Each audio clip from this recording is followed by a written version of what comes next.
Hey, Okay. Danny. Hey, sorry about that. I forgot to send you an invite to the pot like the StreamYard. Yes, I'm sitting there, kind of going like, I didn't want to rush you, but at the same time, it's like sitting there mildly panicked. Yeah, that's on me. I totally forgot that I have to send you an invite in order for you to join. But we're here now. Welcome to the Monkey Bar, episode number 79. And we got a few things to talk about today. As usual, not that much. Not that much that's been going on lately. But I don't know. We're just gonna try and squeeze whatever we can out of the limited notes I made. You want to start? You have anything to talk about? I see that you want to talk about something. I recently kind of got into studying it or just looking it up, and I'm just really fascinated by it all of a sudden. By what?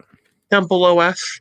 Oh yeah, yeah, yeah. Like it was interesting because I think it was just on a whim. I went to the Wikipedia article on it, and I hadn't really known much about Terry A. Davis or Temple OS outside of the memes, but it is kind of fascinating to like see what like uh, like people like actual programmers describing it as, because nobody really makes actual operating systems anymore.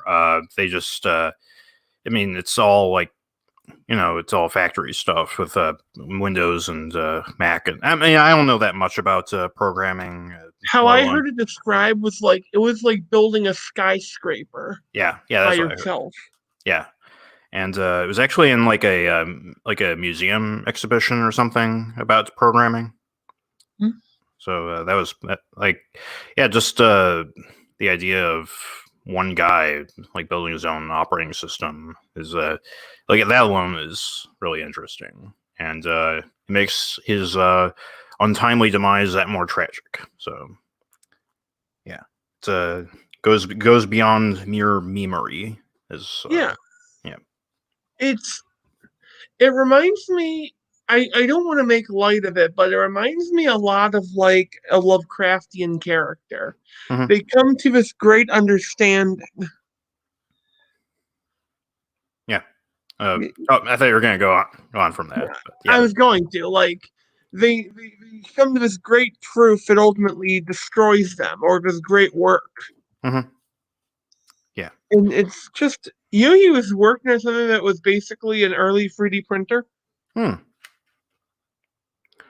That's Yeah. interesting. Yeah, like he was ahead of his ball, I think. Mm-hmm. Um. Yeah, I don't know. Like, I haven't watched. I know Frederick Knudsen did a Down the Rabbit Hole on him. So I've been meaning to check that out. It's like an hour long, so I need to set aside some time for that. Um.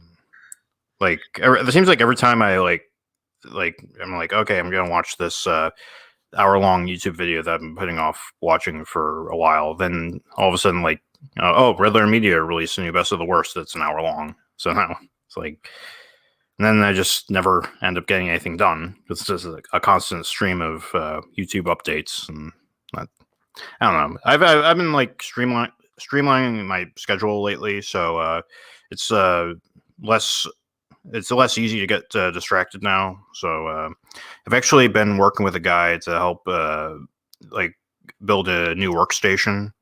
And like on the subject of computers, yesterday he actually helped me because you know how Facebook has the marketplace stuff where people like hawk their shit on like Yeah. like people in your area, and like there's a lot of like just clown shit that you find on the tab. But Yeah. with this, it was actually like it was basically like finding buried treasure. He helped me with this. Is some guy in I'm not gonna say what town it is because I don't want to dox him or anything.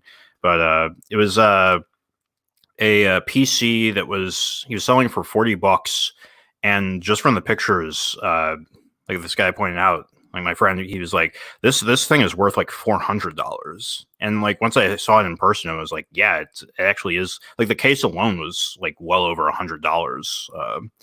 It looked like it was worth 100. Like it was pretty high end and all that stuff. So he was helping me he wants to help turn it into a like a graphics or like for graphic design and hopefully 3D art Blender to like get a workstation. Secondary from the one I'm using, which is it's a gaming computer that I have right now, but like the workstation I have is. My friend was pointing out, he's like, this is really bad for your ergonomics or whatever. And I'm like, I didn't thought of that, but yeah, like the more I think about it, the more I'm like, yeah, this desk does feel kind of uncomfortable for using a graphics tablet and stuff. But he's been really helpful with getting all this stuff working. I have the deepest respect for people. Like, is he helping you make the desk itself? He said that he knows, like, I think his grandpa is a woodworker, but I haven't asked about. He was actually looking into like through Facebook Markets on or Market Facebook. I don't know what it's called, but there was some Facebook guy. Marketplace, I'm pretty Yeah, sure. yeah, but like there was another guy selling a desk that had like actual cubicle walls, and he was selling it for $50. But once my friend contacted him, he was like demanding $500. So just X that deal. So yeah, it's like you never know what you're gonna get with these crazy people on the Facebook market. Or I just shows up and he's like, so you want to buy my mixtape? good. I can barely hear you right now. I just want to picture like you have this guy come into your house, he sets up this really nice computer. On the way out, you see the body in the back of his truck. But hey, I got a nice computer out of it. What do you mean? Like, it depends on how much He's I a paid. really nice serial killer. Yeah, it depends on how much I paid for the computer. If he's like ripping me off, then I'd be like, yeah, I'll let the police know. But if it's like, oh, $20, I'm like, it's I don't know, that's the price I'm paying for keeping quiet about a potential murderer. You just stare at the window quietly. Yeah, I ain't no snitch, especially if I'm getting some stuff out of it. As they say, stitches get snitches. Yeah. Yeah. It's like that guy. Was it the governor of New York who was like, snitches get rewards for coronavirus stuff? You remember hearing that? God, yeah. Yeah. I don't know if it was that guy but like, yeah, I just that phrase, like, just like, there's not a lot that I hear on the internet that makes me like do a double take, but that definitely made me do a double take. Don't you just love the modern climate? Speaking of computer stuff, I recently I managed to find the Mario PC port. Oh, cool. Yeah. The Mario. Yeah. We were talking Yeah. about that last podcast, right? Yeah, we were mentioning that, and that's the one that was decompiled over the course of a year from the original source code. Or no, they decompiled the copy, and then they took the source code from that, and I guess somebody ported it to Windows, DirectX, and OpenGL, that sort of stuff. Like, again, I'm not that familiar with programming to say what it is exactly, but I like it a lot. It was weird because I'm so used to using emulators for old games, but this one I downloaded it in a zip file, and the only thing in the zip file was the exe, MARIO.EXE. And I was immediately hesitant to click on it because I'm like, is this gonna break my computer? The same thing. Yeah, you're gonna click on it, and you're gonna get the red screen of death or some shit. And Mario stares at it from the computer, his eyes start bleeding, that sort of stuff. No, it's like a Trojan. They have it checked on the computer. All you hear is the Mario Country Roads cover. Mm-hmm. A long jumps through your computer backwards. It's like, but yeah, like, it was weird because just clicking on it, it opens up and the controller works perfectly with it. I didn't have to map anything. It's just you click on it and it boots up. You save in the game, it creates a save file in the file that you open it from, and it's like it's basically like Doom, where it's like the same thing that people managed to do with Doom. It's it just runs perfectly. It just works. And I've just been ecstatic playing this thing. I've been reliving my childhood because Mario 64 was actually my first ever video game, or at least the first one I ever owned. So yeah, it's been everything's just come full circle, I guess. Mario 64 was a little before my time, but I just love how into it people get, you Mm-hmm. know? Yeah, I mean, there's the whole like speedrunning community around Mario 64. There's the mods. I don't know if you're familiar with Kaze Emanuar, who did all Mhm. these. He did all these mods for Mario 64. I think that he did a like open world mod for Mario 64 where all the levels are interconnected, so you can go from like the first level to like the seventh level, and like it's all like interconnected. They're all like floating islands you can go to from anywhere. So if you're uncareful, you can not careful, you can basically walk into like the Boo Mansion from Bomb Bomb Peak, or whatever Yeah, the fuck it's called. yeah. Oh my god. Yeah, so that's really neat. And of course, Nintendo's not happy about Mario 64 being released for free on PC. So they've been, like from the beginning, they've been, just trying to get this taken down. But the people who have made it, they've been especially shrewd about like who's like where like who's able to download it and where. Like it was really hard for me to find this the first time when I heard about it. Like that was like a week ago. So, like they know what they're doing. They and they're all remaining anonymous. Obviously, that's a smart thing to do. So the more Nintendo tries to, and I think they were like Nintendo was trying to like say, oh, this is actually a virus. Don't download it. And it's like that train is long past. I think. I I Especially. have a mental image of if this is back in the Reggie days. Mm-hmm.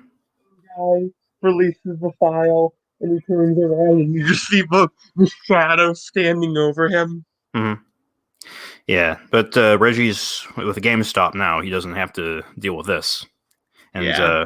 now, yeah, uh, and I don't know. I think that this is like this might be. I am hoping that this is going to wake Nintendo up to or open sourcing more games, because it seems like the harder they're gonna the harder they try to squash this, the more it's going to spread, and I think that they should just embrace it. I mean, Mario 64 is it's like what 25 years old at this point.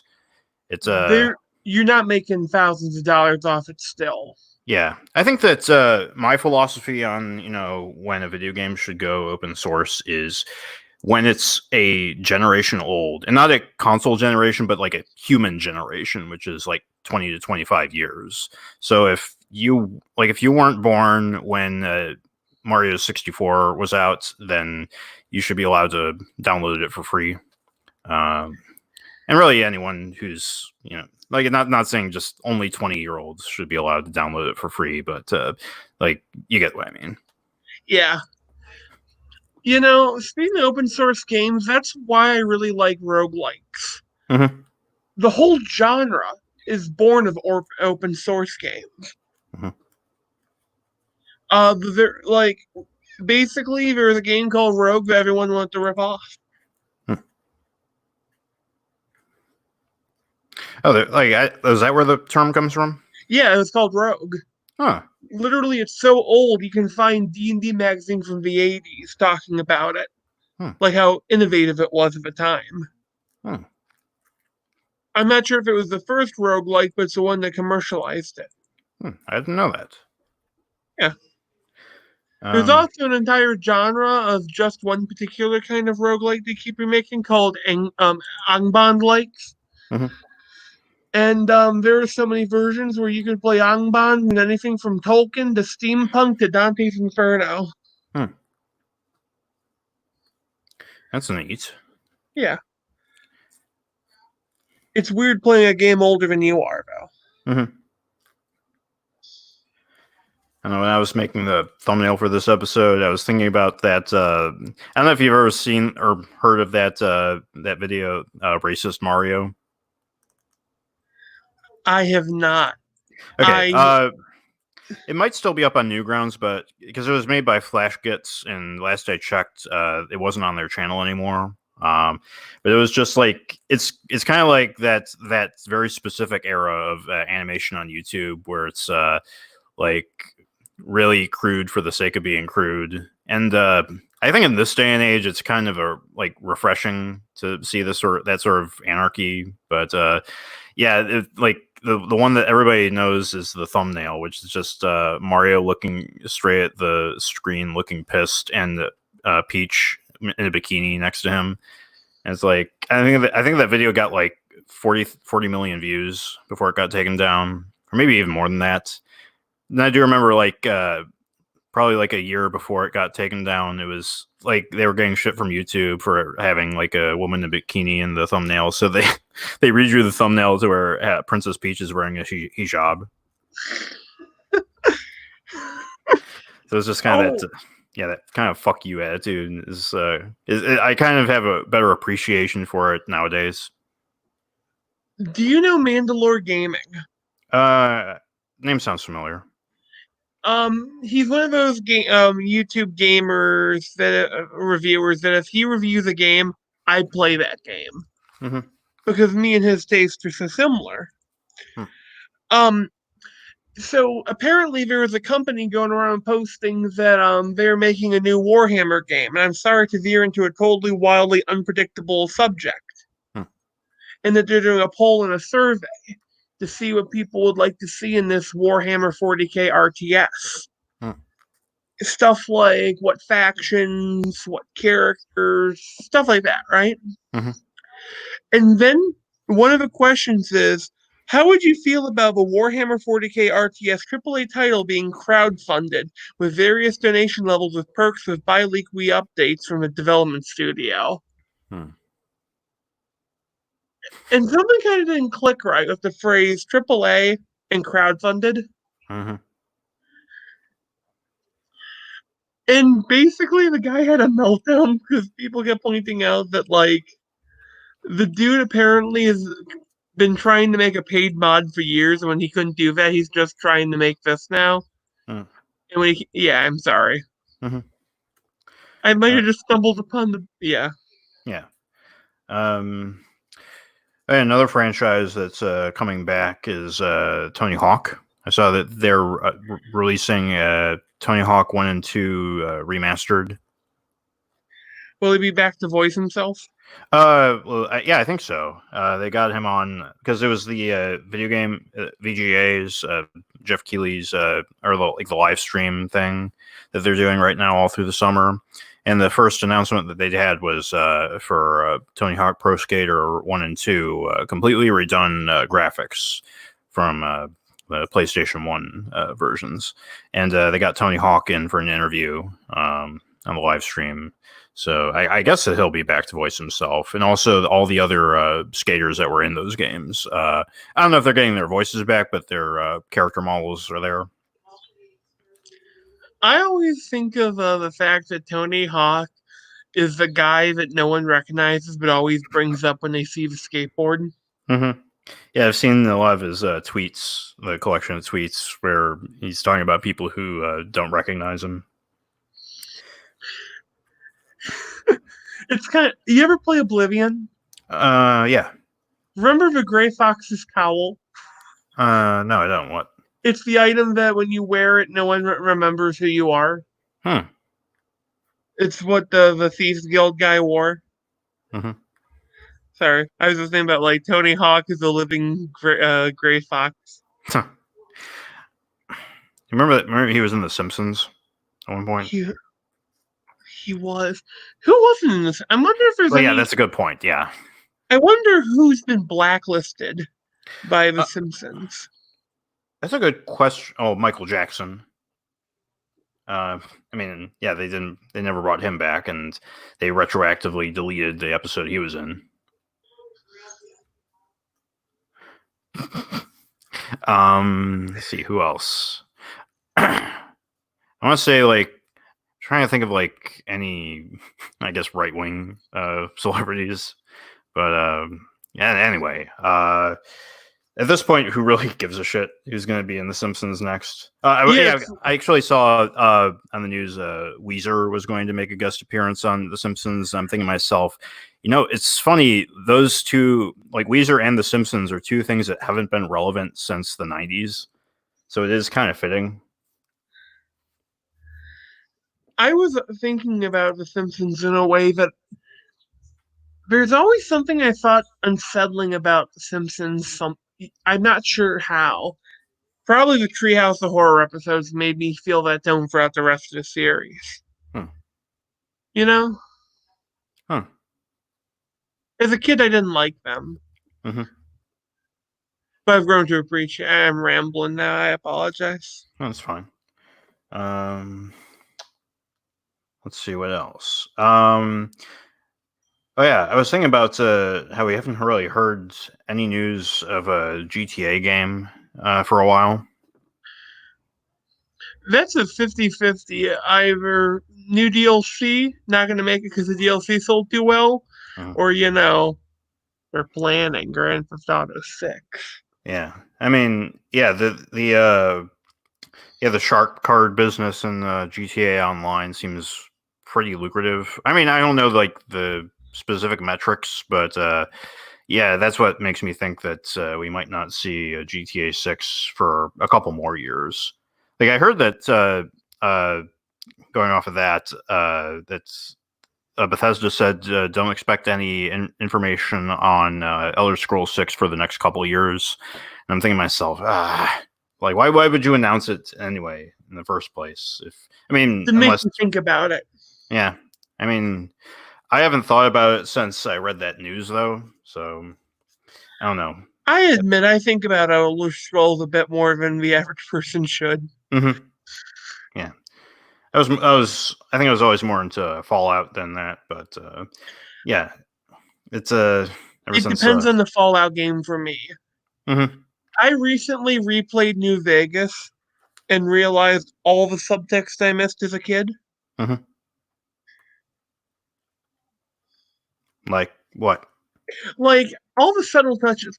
Did you know that all the guys loyal to Caesar's Legion call them Kaiser? Yeah. And did you know that the one guy in town calls him Kaiser in Good Springs, the Easy Pete? Huh. I didn't know this. Yeah, and there's a couple characters who aren't tied to the factions who still call him Kaiser. Hmm. I thought that's kind of interesting Yeah. because I like stuff like that. I like stuff where they think about the world building. Hmm. Yeah. Uh, I would like to see like with the GTA 6, if and when that comes out. It would be neat to see. Like I don't know, but I think this sounds better on paper than it does it would in execution. But the Crew 2, that game. yeah, Like how there's like a whole like the whole map is like the whole United States sort of condensed into like a racetrack. It would be neat to see something like that done with GTA 6 or maybe like a GTA Online Part 2 where it's like the like each city being like the size of what they are in the GTA 3 era games. So it would like I know that that's sort of been like a dream by the fans for a while is have Vice City, San Andreas, and Liberty City all like in the same like all you're able to like travel to each one on the same map. Uh, and with the next gen technology, it's like who knows what we're gonna see. I mean, my expectations for next gen is kind of lower than most people. So but well, like it would be neat to see at least an attempt at making like a huge open world. But again, like when I say it sounds better on paper, it's like when you have these huge overworlds, you tend to lose the finer details, and it just becomes sort of a I don't know, a slog to go through because. I don't know, Video Game Donkey made a good video on this when he was reviewing Banjo Kazooie and how each area in Banjo-Kazooie has a purpose, and with like a lot of the GTA games, the last couple of games, they've had these huge areas where there's nothing to do in there. Especially with GTA 5, it's really noticeable. So I don't know. I think it would be better as an experiment to have like a GTA map that's the size of the whole United States. You know what I would do is just a really, really dumb Easter egg? Hmm. I would have like one area be Saint Denis.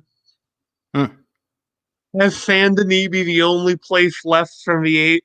I like the idea that they're in the same universe, but like so much time has passed that all the old frontier towns are gone. Mm-hmm. God. Yeah. You know what I would like in Grand Theft Auto 6? What? Character creation in the main single player. Hmm. Or, Yeah. Yeah, it would have been neat to see like your character that you create in GTA Online get incorporated into the main story at one point. that would be kind of cool. Like, make him like, make him one of the bank robbers who gets shot in the beginning of the game. Hmm. In the beginning when they're all doing the heist. Mm-hmm. Uh, And I did see that Saints Row 2 is being remastered or remastered. I don't know when that's coming out though. what's your thoughts on Saints Row? I've never played them. Well, my first game in the series was Saints Row 2, and I loved it. I think it was going off of what Yahtzee said in Zero Punctuation was the contrast between Saints Row 2 and GTA 4 was like night and day. To where like GTA 4 is like a really miserable kind of game that it looks bad, it looks miserable, it feels miserable, the story's miserable, the physics are miserable, and overall it's like made to make you like feel, I guess, Miserable. miserable. Yeah, but Saints Row 2, it's like the purpose of being like playing Saints Row is to have fun, have as much fun as possible, cause as much chaos as possible. And as a person who plays video games, you're automatically drawn to fun. I mean, yeah, going back on what we were talking about last week is, if it's not fun, etc. Yeah, I think that fun is an important thing. I also think fun should be consistent, Mhm. Yeah. Because something that really, when you play a game and the first 6 hours are fun, then the rest is just a slog. Mm-hmm.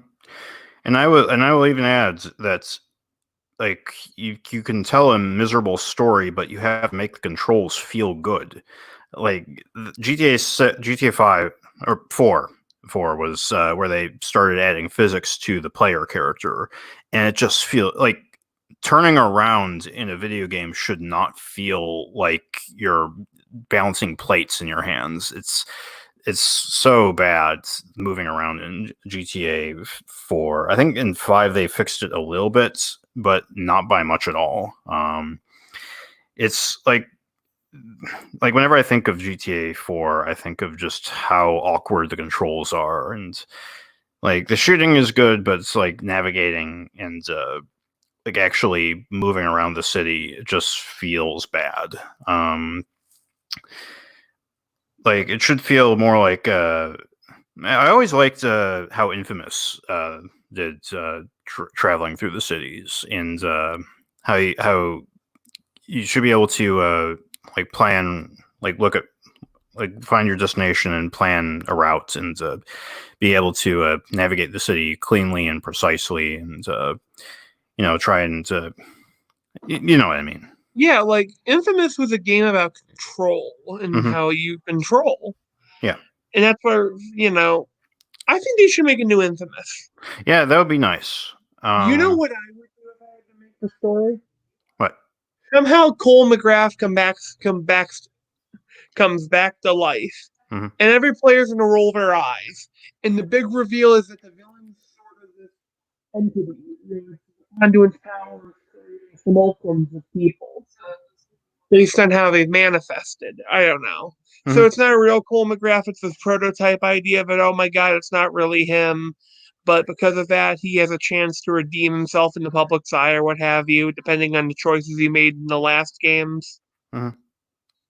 I mean, I would just like a Infamous sequel that explains like why, like how they retcon, like the retcon of Infamous 2 to Second They Son. retcon it?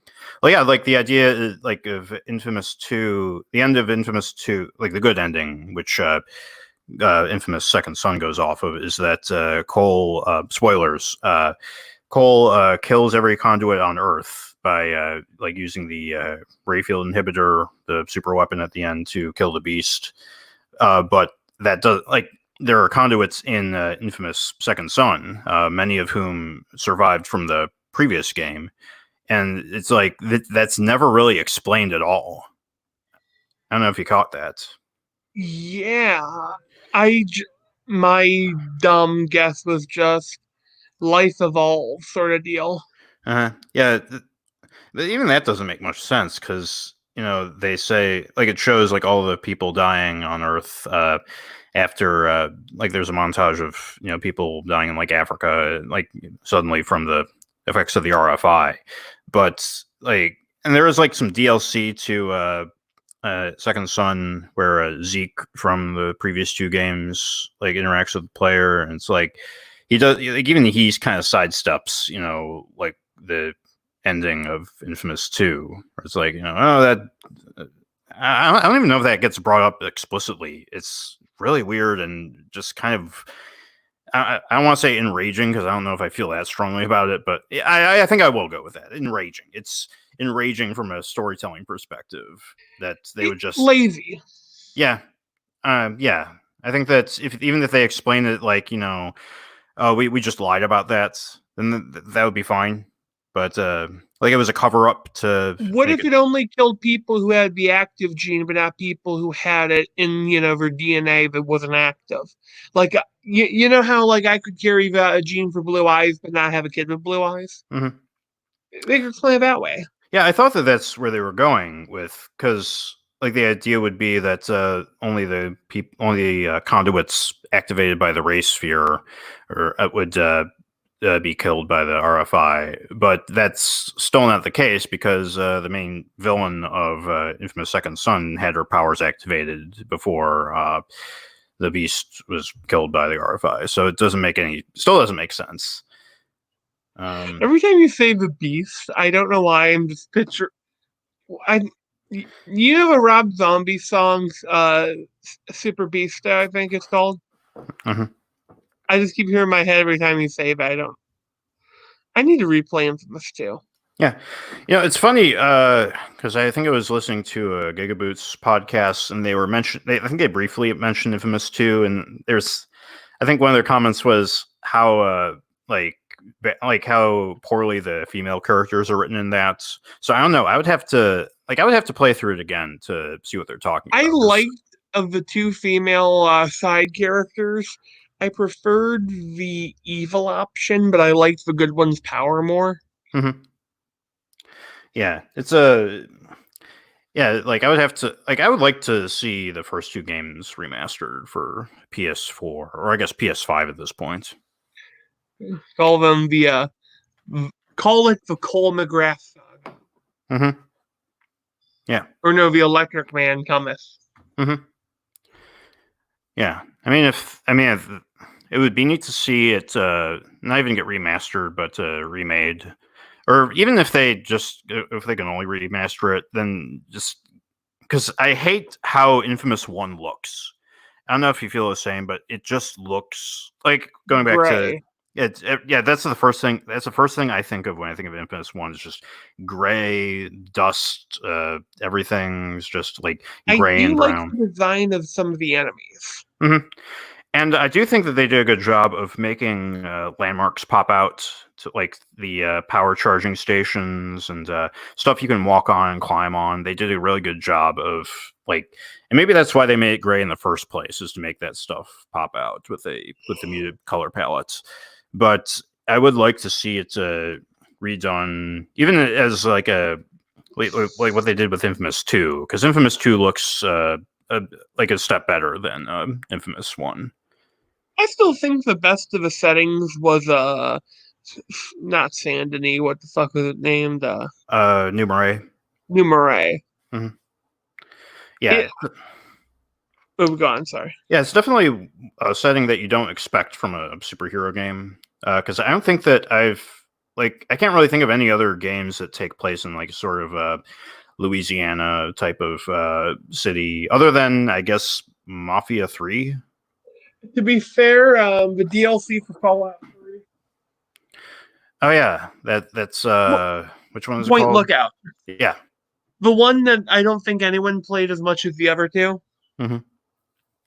I like that one. Yeah. But yeah, Naughty Dog's next, or no, not Naughty Dog, Sucker Punch. Their next game is not Sekiro. It's the one that's not Sekiro. Ghost of Tsushima. You looking forward to that at all? I am. I admit I'm not a weeb, but I really like the samurai aesthetic. I'm not that into the samurai aesthetic. I'm just gonna throw a controversial opinion out there. It's not so much the aesthetic. I like their armor. I like the Hana masks. You know, I'm not sure if that's the name. The Mempo. You know, the half mask thing. Mm-hmm. Yeah, I have been wanting to watch Demon Slayer though, because I think that looks good. It has that same samurai sort of aesthetic to it. You know what I think would be an interesting aesthetic to apply to a game? Battlefield 1, but steampunk. Mm-hmm. Yeah, it's a steampunk. There hasn't been any good steampunk games, at least for a long time. You know, I like steampunk, but I also, you know, it's a very underused style and, you know, gaming, I noticed. I think there was a multiplayer game where you like fly steampunk blimps. There was a steampunk cowboy game that I remember. Ever return a game because it was that bad? Mm-hmm. Oh, I think I know the one you're talking about. Is that the one where Abraham Lincoln shows up? Damnation. I didn't make it that far. Mm-hmm. Yes, probably he should show up. Because I think I remember him like there was like a flashback cutscene to where he signs the declaration of building giant steampunk robots or whatever. Yeah, I would put it more in World War One to World War Two. Mm-hmm. And mainly, I just want to have like the scene where you cut to the nice little German mad scientist who's like, and they told me I couldn't make the robot any bigger. So I put the Have you ever seen the Dread Knight in Warhammer? So No. you know that there's a thing called a Terminator suit in Warhammer, which is power armor for your power armor. Okay. Mm-hmm. Well, they take a Terminator suit and they put that in a giant 40 feet suit of power armor. So that's 3 layers of power armor. Mm-hmm. You're wearing 3 sets of power armor just to fight something. Mm. God. I think they did that in Megas XLR. There was like a scene where the giant robot pilots a even bigger robot. So I think that was my first exposure to that concept. I just think it would be like if Iron Man wore 2 other Iron Man suits, then the Hulkbuster. Mm-hmm. God.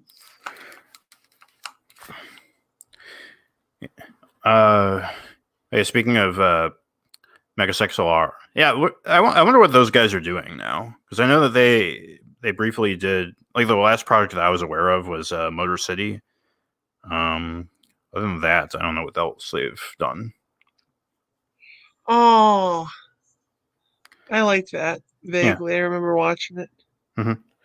Oh, and that reminds me, I saw that Genny Tartakovsky, his Popeye movie they pitched. Yeah. Apparently, that's back on track with King Features, the owner of Popeye. Oh, yeah. Yeah, so it's no longer a Sony movie, which is I don't know if that's good or not, because it depends on like how you look at it, I guess. Because like I was gonna like, if they hadn't released Spider-Man Into the Spider-Verse, I would definitely be like, yeah, fuck them. But I don't know. I'm again. Anything that comes out of Genny Tartakovsky is always gold. So, You I'm know, he directed Hotel Transylvania. yeah. I didn't know that, but now that I went back and know this information, that makes a lot of sense. Yeah, the writing in that is. I mean, I haven't actually watched the movie, but I've seen clips, and I'm like, there are parts of it that are actually genuinely well written. But I like yeah, the first one is the one I remember liking. mm-hmm. Oh, you can't go wrong with Mel Brooks. Yeah. The second. Oh, that was a Mel Brooks one. Yeah, and I didn't know it was Mel Brooks. I'm a huge fan of him. Hmm. You know that he was in the movie or that he helped the movie How to Eat Fried Worms. Hmm. Yeah, I'm on his Wikipedia page looking at filmography. Ah. The man who directed Tiny Toons Adventure also worked on Primal and Steven Universe. Hmm. Hmm. God, I like Primal. Yeah, I still need to get to watching the rest of it. So do I. I hope it comes to Netflix. Mm-hmm. I was looking in the Discord chats for SWC. They were saying, like, they posted it was a video by I think Destructoid did a video that shows every anime grunt that in Final Fantasy VII remake. So like every time a character goes, huh, yeah, that kind of stuff. I think they like less than halfway through the video, there's like 600. So, and I'm like, imagine watching like Better Call Saul, and every line of dialogue ends with a character going, "Huh," like, it would just be like unwatchable. Hey, so apparently I was, Comicsgate is saying you can't have purples, pinks, and blues in your Oh, I saw comic. that. Yeah, I saw that. Yeah. And apparently we know their opinion on Vaporwave now. Uh-huh. It was funny because somebody replied to that showing a picture from Cyberfrog using that exact color palettes. Fuck, I wish I had that image. Mm-hmm. Yeah, I mean, you can go through the Comicsgate tab on SWC. And apparently, they can't actually call themselves Comicsgate anymore because Preston Poulter bought the was it copyright or trademark? I think it's trademark. Whatever. It's he now owns the trademark on Comicsgate. So yeah, he's been sort of like throwing that in their face. God. Like they're not able to like legally brand themselves as Comicsgate anymore. Oh my god. I'm just Comicsgate. It reminds me of just. It's like we're trying to collect as many chromosomes as humanly possible. God, I fucked that up. I Mm-hmm. forgot the chromosomes. Mm-hmm. I sent you the link. Oh my god. These Oh. fucking assholes. Mm-hmm. You know, everything in Cyberfrog but Cyberfrog looks kind of cool. Mm-hmm. I will give it that. Yeah. I don't Not know. not kind of. I don't know. Like there's some parts where I can kind of see the design working Mm-hmm. if you gave it to a better. I wouldn't even call it a better artist, just a better conceptual artist. You know? Mm-hmm. Yeah, I don't even know where to begin with talking about Comicsgate to anyone who's not initiated. It's even I'm just kind of tired about talking about them. Like only I guess just in passing. Whenever somebody asks me, oh, like give me the details, I'm like, oh, just go to Preston Poulter, go to SWC Revived. They cover this stuff way more. Like they've been covering this stuff since day one. Like SWC has been covering this stuff since like day zero. So I'd recommend looking at any video by them. But yeah, right now that's the deal. Is that Preston Poulter owns the trademark for Comicsgate, and I guess they like the former What side is he on? Preston Poulter. I guess I mean, I don't know if he like says he's anti-comic skate or whatever. I don't know if he's former. I don't know. I haven't been keeping track against their anti-consumer practices. I'm gonna try and like explain in a blanket statement as best I can. This is probably gonna be like really fucking disorganized and whatever, but I'm gonna try and like get my thoughts together on this subject. Basically, just Comicsgate has been like driving creators away by basically policing what they can and can't write in their comics. That's literally it.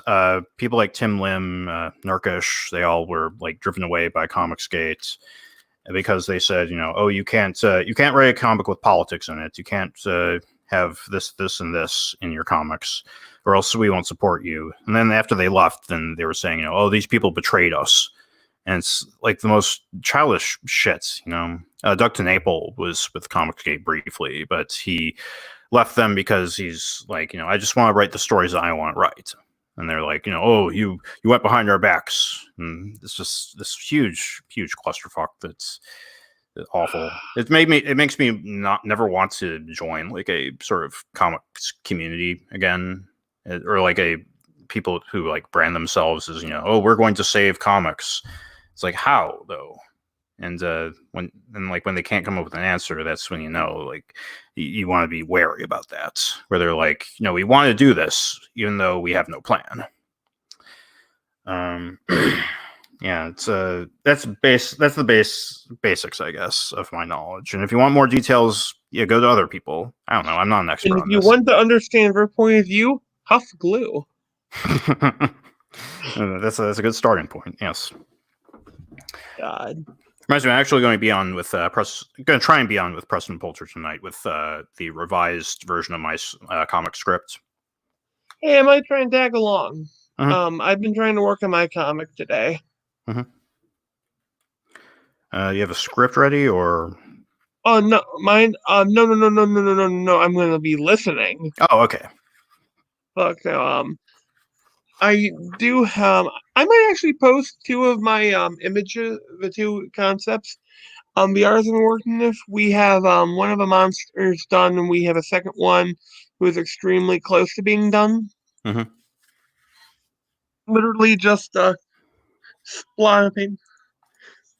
I think I may have actually made the first of something. I may have designed the first monster to have two torsos and one head, or two torsos and one body, perhaps. Hmm. I'm not sure. Yeah. I apologize. You mean like one on top of the other, or? No. It's a Y-shaped monster, but like in kaiju. Hmm. Yeah, like King Ghidorah with more steps. That's interesting. It's like the first thing I thought of when I heard two torsos is designed for the Martians in Warlord of Mars, which is like the comics adaptation of Princess of Mars, John Carter, and those look like, because they have 4 arms, and the way that they're drawn is it looks like they have like one set of shoulder, like one chest on top of their other chest. So it's really interesting. I don't think I've seen that specific kind of design regarding like 4-armed creatures. I might play with something. I have one robot left. My idea is I want to do a robot one, but I'm torn between doing a traditional Kamen Rider or a Power Rangers robot, or making it a robot in the style of a luchador. Just because I realize my story is so close to Mexico, and I just want a picture of a giant Mexican, luchador robot walk in there. When he said giant Mexican luchador, I immediately thought of the first chapter in Walmart, where the bad hombres are climbing over the wall. They're like they're literally just giant Mexican wrestlers that are like Attack on Titan. I might actually have to reference that also. Hold on, the phone's ringing. Give me a moment.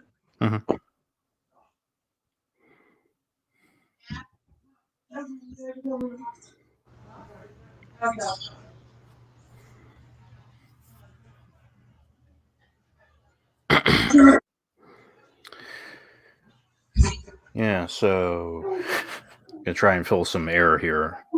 Let me think. Let me go through my notes.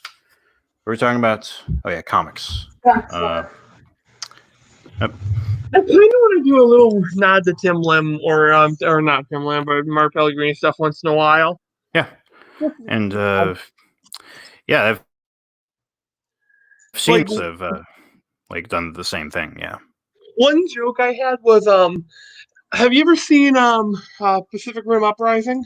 Yeah. Oh, we saw that. We saw that. That was our second episode. It was.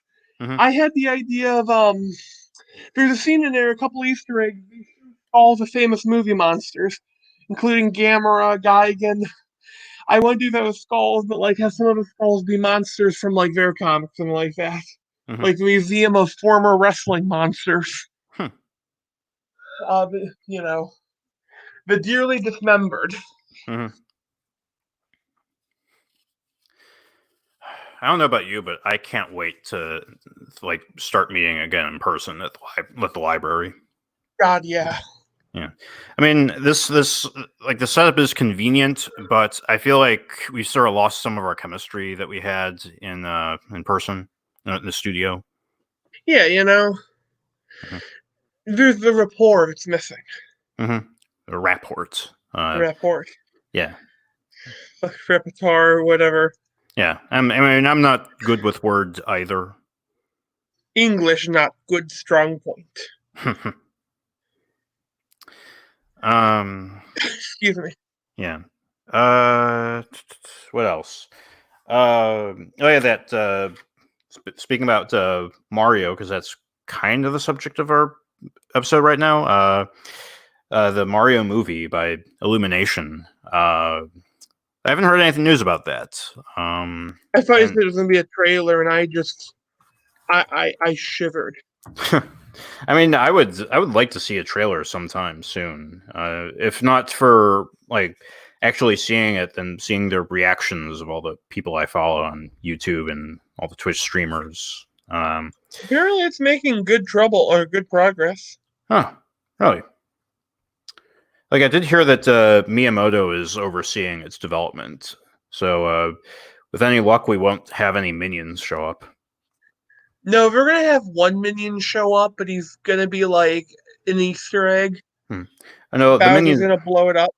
No, the minions are gonna like just be disguised as rabbids. God. Yeah. Did you ever play the Mario Rabbids game? I own it. I actually like it. Yeah, I've heard it's good. It's weirdly XCOM-ish. Mm-hmm. Yeah, I heard that it's basically XCOM for kids, I guess. Oh my fucking god. Okay, I've been looking into it. I just discovered a danger sign production. For what? Apparently the producer of a movie, or not producer, of a president of Illumination, Chris Meledandri, is Mm-hmm. like he's glad that the first Mario movie sucked, so that they can do theirs better. Yeah. Yeah. And it's I mean, like, yeah, that's like you gotta like even if it is a bad, I don't know how to phrase this because it's on I love earnest. the Mario movie. Even if it is bad, it's like it does at least feel like it's trying to do something new and interesting. That's kind of one of the things I'm afraid of. We might end up playing it too safe, but at the same time, like if the alternative is the minions show up, Mario farts, that kind of stuff. I hope he doesn't talk Have to them play it safe and straight, then go like Hollywood or Illumination comedy stuff. the opening. You're sitting on YouTube. Someone says, "Hey, the trailer's up," and you watch, and the opening song is "Hurt" by Johnny Cash. Hurt, ma. It's really Perry fucking song. depressing. Yeah, It's a Katy Perry cover of Johnny Cash. But it has to be Of, like a really hardcore like trailer. mm-hmm. Like they cut the head like Mario going like, I just don't know if I can do it, Yoshi. And then they just cut to like it's like an R-rated movie. Mhm. I don't even know if Katy Perry is making music anymore. That's probably a She dated is. reference. Okay, I don't think she's as popular as she was when I was growing up, though. She made a song that's talking shit about vapid pop stars, and it's like, hmm, Hmm. She wants attention. I wouldn't stick your head, you know. Hmm. Yeah, I'm trying to think of the worst possible song that they probably would put in front of the Mario movie trailer. Okay, worst song would probably be Despacito. Hmm. Or the one I think of is Jump Around, that the one rap song. Fuck, I hate you more, man. God, I fucking hate you. Yeah, I can it's like, hear it. yeah, it's something that would fit perfectly and just be like kind of enraging. I mean, it's Okay, no like it would be no gangster's paradise, but you know, what would be the best song to include? uh, I almost want to say like I want to go with something by I Fight Dragons. Are you familiar with them? Yeah. They do like the chiptune songs, and it would probably be. I'm gonna go like through this real quick because I have like all their songs on Spotify, but it would be one from like I guess anything from their albums, or probably their most recent one, which is Canonize. Is the name of the album. You know, there's an interesting story behind that. Is that album was actually funded on Patreon because they had to drop their label. They were signed to Atlantic, that label for their Kaboom album, and I guess they had a dispute, so they just decided to go full indie, crowdfunded on Patreon, and it came up really well. It sounds great. I haven't listened to the whole thing yet, but that was released last year, so I've been meaning to listen to the whole thing. I think my pick, I'm sorry, I'm still thinking about what song I would pick. I think I got it. Mambo Italiano would be the good pick I pick. That would be the pizza theme from Spider-Man 2, the I game. know, but they should play up the Italian a little in the movie, I feel. I mean, in a perfect world, they would do the Mario theme song from Mario Brothers Super Show. That's the ending credits. Hmm. Or no, that's what happens in the final scene. Bowser is gonna like he has Mario and he's gonna go rah, rah, rah, or whatever noise he makes. Hmm. And then there's like the glass MacGuffin that turns out to be the star, and Mario punches it, and it's an orchestral cover of a Mario theme. Hmm. For some reason, in my mental image, Mario's hand shattered the glass, and like there's glass shards sticking out of his knuckles. Hmm. You know, It's I like actually, that scene in Surviving Edge Weapons. uh I actually hope that like if the Mario movie's a success and they'll do a maybe a revival of the Super Show. It's like kind of like what they did with Ducktales. Challenge for you: pick a Capcom film to get a big video game movie. Uh, I want to say, Devil May Cry. Would it have? Would you want it animated or live action? Um, I could see them doing a decent live action one of it. Like I haven't seen the anime OVA, so I can't I really. rewatched it, and Mhm, a lot of people complain that Dante acts like not Dante, and mhm, the reason why is he's fucking depressed because he just saved the world and he thinks he just hit the highlight of his career. mhm. Like, isn't it set after 2? Yeah. So Oh yeah, wait, that that's why he's depressed. He was just in Devil May Cry too. hmm. Street Fighter Alpha. I don't know what the difference is between that and the original Street Fighter in terms of, I don't know. Like, if they were gonna do a movie, If then they do a new Street Fighter movie, I do you know how I what have to be one line you have to include? mhm, Or you it was the greatest day of your life, but for me, there's a yeah. Like, who would they get to play M Bison? oh God. If he was still alive, I could see Chris. No, wait, fuck no. I was hearing the voice in my head. Mhm. Um, I can't think of anyone. Well, you know who who they actually would get to play him, though. Brock Lesnar. No, Who? The Rock. Fuck, I can see it. I can actually see it, and I can. Can you smell what the bison is cooking? No, Anyway, no. You know who they should get to play him? who? Vince McMahon. Oh my! I want Vince McMahon to be in like a Marvel movie. Mhm. I want him to play the Joker. By the way, you know who Brock Lesnar is, right? He's a wrestler. Yes. I'm going to show you a picture of him and his daughter. Mhm. The picture of his daughter is not edited. I want you to know this. Brock Lesnar, by the way, is a well-known steroid addict who once they come with an inhaler, and he's like,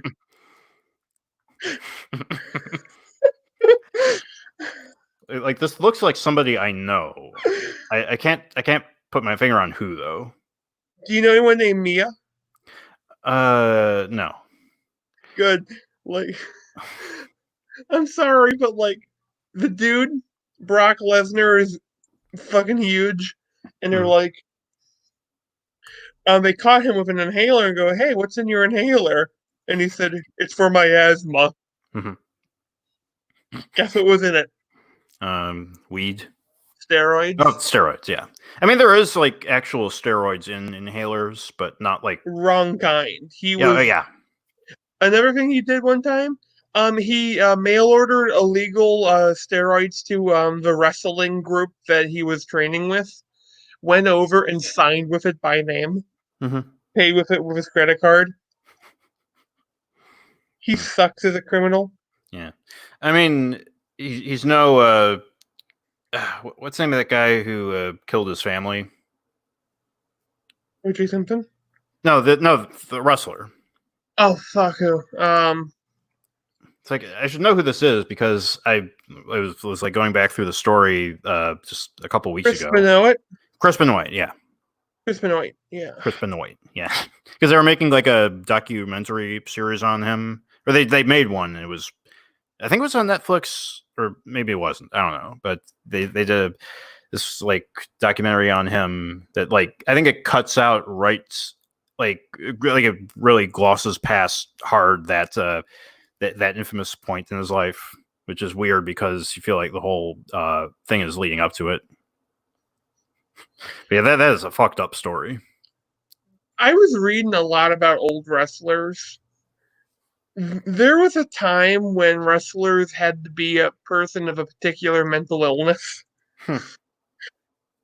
Like, there's a dude named Harley Race who literally, there was a guy who was around like 900 pounds, I think he was at his biggest, Hmm. who used to still wrestle. Mhm. Harley Race had to shower him off after every match Mhm. because he couldn't wipe his ass. I think you told me about this. The rag on a stick guy. Yep. Do you think that that man is going to have some mental issues? I mean, yeah, and he like and TLC would make a episode on him.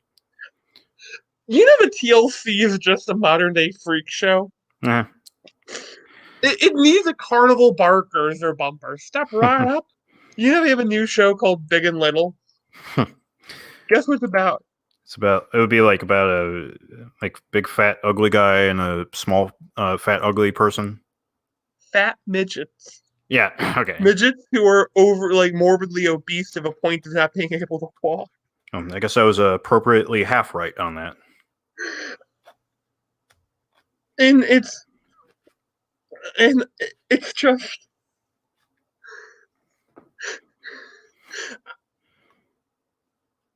I'm not sure how to comprehend that information. That not only does the show exist, but there's enough of them to supply multiple seasons. Hmm.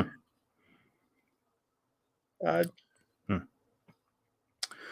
I saw that Unreal Engine 5 was just announced. Let me see. I like to Google stuff as we talk, so I'm not completely talking to my. Oh, I saw that.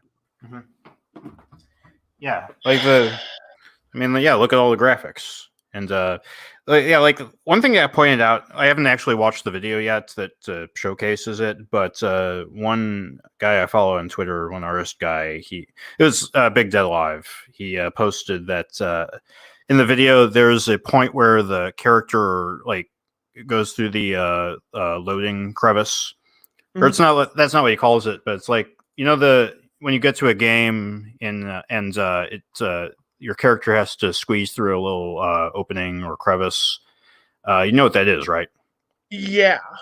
It's the game, like the next area of the game loading, and yeah. And the thing is, like PlayStation 5, they were like bragging about how there's going to be almost like barely any load times in any of the games, that the processing power is that advanced. So it's kind of like eyebrow raising that they would have, like a little like cheat scene in the trailer. So I don't know. Maybe they're running it on like current gen hardware. Maybe it's not next gen, but we're gonna have to wait and see. You know what kind of game I would like to see with that graphics? What? I'd like to see a Warhammer game with those graphics. No, of course. I know, but like Warhammer needs like an open RPG. Maybe 15 planets. Get to fight every faction in the Imperium, make your own Space Marine, and by the end, show the enemies of the Imperium. But like, actually, it'd be another good game with that kind of style? Picture a Godzilla game with those kind of graphics. Oh yeah. Like, you could even have it so, like, you could have, like, muscle and stuff, so when they hit each other, they get that shake, like in the new movies. I like it when you see the monsters shake and run around. You know what I mean? Like, it makes the fight more realistic. When you see the collision. Yeah. But, yeah, I'm cautiously optimistic for the next... What? I'm just thinking about like how far in my time graphics has evolved. Yeah, and like I'm hoping that we're gonna see more performance improvements with the next generation instead of just graphics, because it feels like PS4 and Xbox One era has just been about improving the graphics and really nothing else. And I think that's just really sad. Do you remember God of War? Yeah. The very first level? Of the first game or the new one? First. Okay. When you're on the boat and all the zombies jump up on it? Oh, yeah. I will send you back to Hades. Yeah. I thought that was as good as graphics could ever get. Yeah. And I don't know if you feel the same way, but like with the PS4 era, it's just like the jump hasn't really been that impressive as it was from PS1 to PS2, or even PS2 to PS3. I feel that the jump hasn't been that much. They haven't been pushing the creators much. I mean, like when you look into crunch culture, it feels like the creators have been pushed plenty. I didn't mean it like that. Like, for like good. We're not pushing for games that are innovative. It's not Nintendo. It's not like, hey, could you make a game where like when you like Horizon Zero Dawn? I think is the most innovative gameplay wise PS4 game because of how you could damage each part. Also, it has robot fucking dinosaurs. I can top that.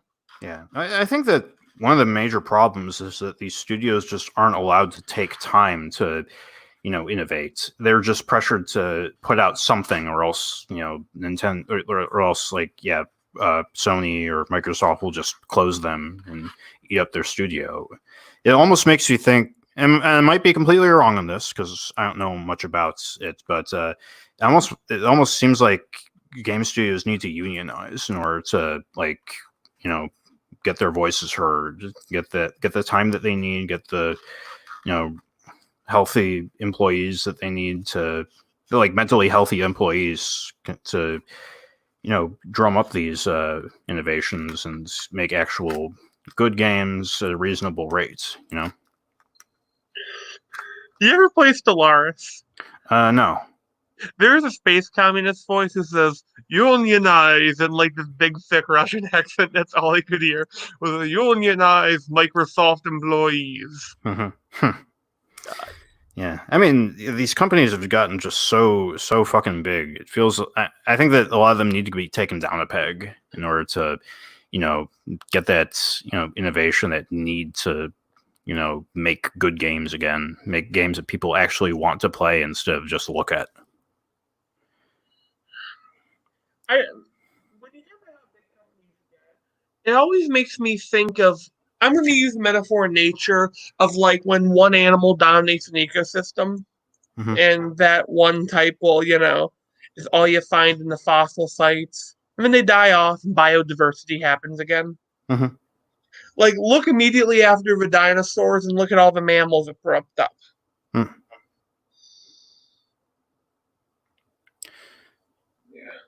Yeah. Anything else you wanted to talk about? Nothing comes to mind. Your projects? Oh, actually, yeah, I'm working my comics. Sorry. Yeah, you went over that, right? Yeah, would it be possible if I show off 2 of my designs? Yeah, sure. Go ahead. Cool. Let me. Hold on. I have a message on Discord by the artist. Oh, he's shit posting. I really kind of have grown to appreciate Russian. I have to do this. Have you ever realized that you can tell if it's a Russian game to where if it's an American game just by the tone of the game? Yeah, actually. Like, I'm not not Russian, but let's just call it. I don't want to say Slavic, but you know what I mean. Eastern. Yeah. Eastern European. Yeah. Yeah. Okay. Because yeah. Have you played or have you looked into Disco Elysium? Not. I mean, I've looked into it. I haven't played it yet. It's a game that I'm really when I get a chance, I'm gonna play it. It's on my backlog. Here we go. I'm gonna send them to you now. Yeah. These are the first 2 designs of 4, possibly 5. Kanira, the king crab of Kanto. I'm just making as many tiles as I can. And there's Megorinich, who I also have retconned as being a natural monster to being the result of Stalin stitching together 2 radioactive dinosaurs. Yeah. Yeah, you're right. I don't think I have seen like the 2 torso thing where like both of them have arms. It also makes the wrestling a bit more unique. By the way, are you familiar with the Iron Sheik? Yeah. You know how he does the camel clutch shit where he puts you in that weird clutch? Sure. Basically, it's an extremely painful hold if done incorrectly. It's his signature. And that's the thing that I came up with. And went, wait, how does it do it if it doesn't have hands that could grab? So he bites your chin and wraps the longer neck around. Yeah. But I've been trying to work on the rule of my kaiju and how they look. My rule is 1960s with the 1960s sensibilities of the designs of modern day. Well, or 70s kaiju, but I've also been finalizing all the characters in time. Okay. Yeah, I'm sorry. I have a question for you. Yeah. Do you find is there any cliche that you don't like about villains? Like any villain cliches that just drive you nuts?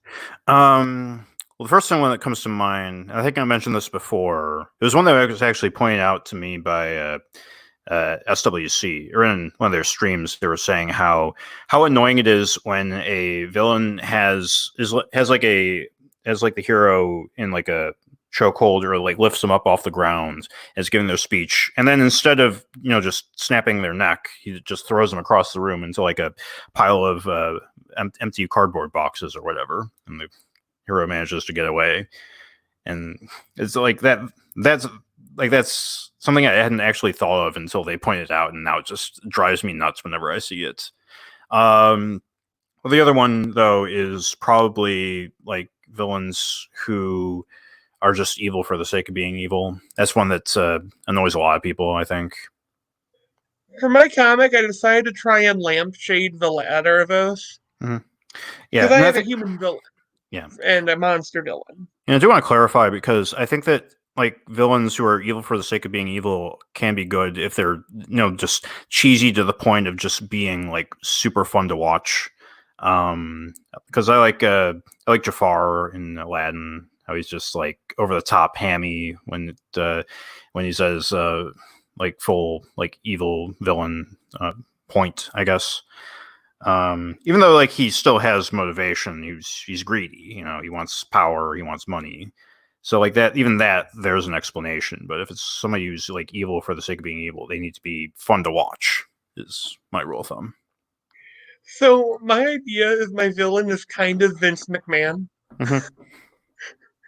And I plan the whole deal, or not really Vince McMahon, that's a sort of role in the story, and you kind of get the feel that he's a villain. And the whole idea is that I'm still tweaking it. I'm at that stage where all the parts are lining up.